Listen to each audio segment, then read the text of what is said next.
Yeah, like what are some of those changes? We've got a question actually on YouTube from, and I hope I'm saying this right, Lucia Fekitova wants to know, is lighting black and white images easier or harder than colored? I'd like to know that, and I'd also kind of like to know, what types of sources you were using to really replicate that 30s and early 40s look. It's not easier or harder. It's just a different set of choices. It's like that's, it's sort of like saying, is it easier to play jazz than it is to play classical guitar? It's like a totally different thing. You make different choices.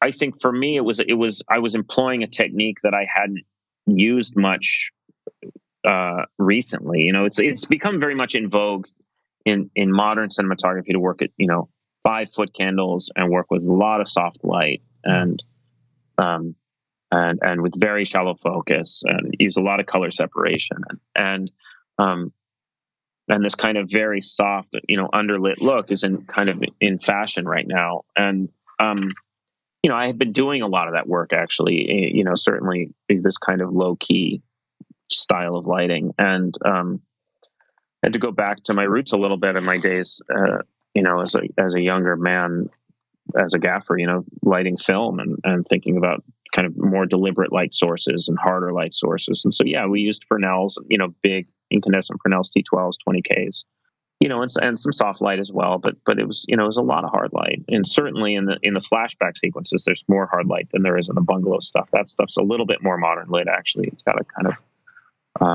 a slightly more contemporary look to it, I think, with more practical stuff. Yeah, and there's almost like a bloom in the highlight. Well, there is a bloom in the highlights in the bungalow, especially, and some of the flashbacks too. But there's this kind of like, it's so soft and so blown out. It's almost just like pure white in some of like behind the windows or behind the doorways sometimes. Yeah. In the bungalow.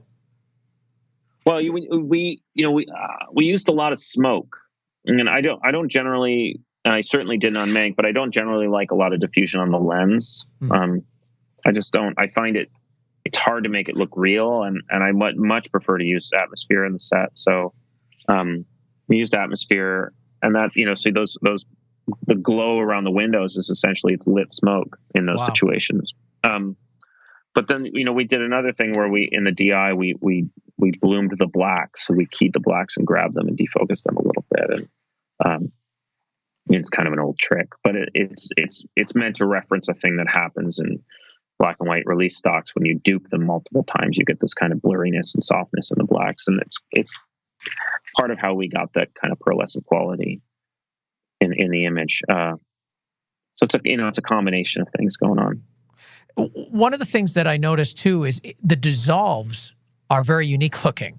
You use dissolves quite a bit, but it appears as though you have like layers of the shot and they're dissolving independently of each other is almost what it looks like. I don't even know what to call it. I don't know if it's an old film technique exactly or what, right. but it's a very unique looking dissolve. Could you talk to us about that and where that came from? Well, it's actually not a dissolve. It's a lighting cue. It's a theatrical lighting cue. Yeah. Which is how we do that. And that's a thing that Wells had done in Kane, by the way. So we're tipping our hat a bit to him there, but it's we use it in the movie as a way to flash back in time. So David was interested in exploring different ways to explain to the audience when we were moving around in time, because the movie, like Kane, is nonlinear in its storytelling. It jumps back in time, and then it jumps forward, and then you go to 1934, and then you're in 1939, and you're sort of, you're moving back and forth all the time. And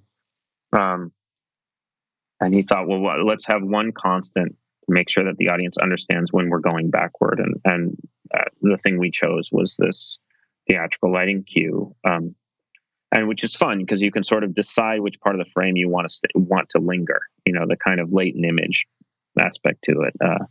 So I don't remember how many times we did it, 5 or 6 times, I think, in the film. But yeah, I'm glad you noticed that. That's cool. It's really effective because I guess dissolve wasn't even the right term because you're not going to anything else. It's like a fade to black almost.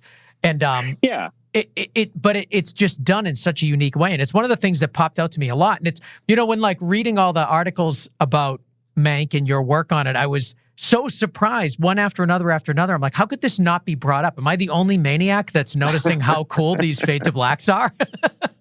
It's cool. No, thanks. I'm glad. It's great. It's great to hear people notice that,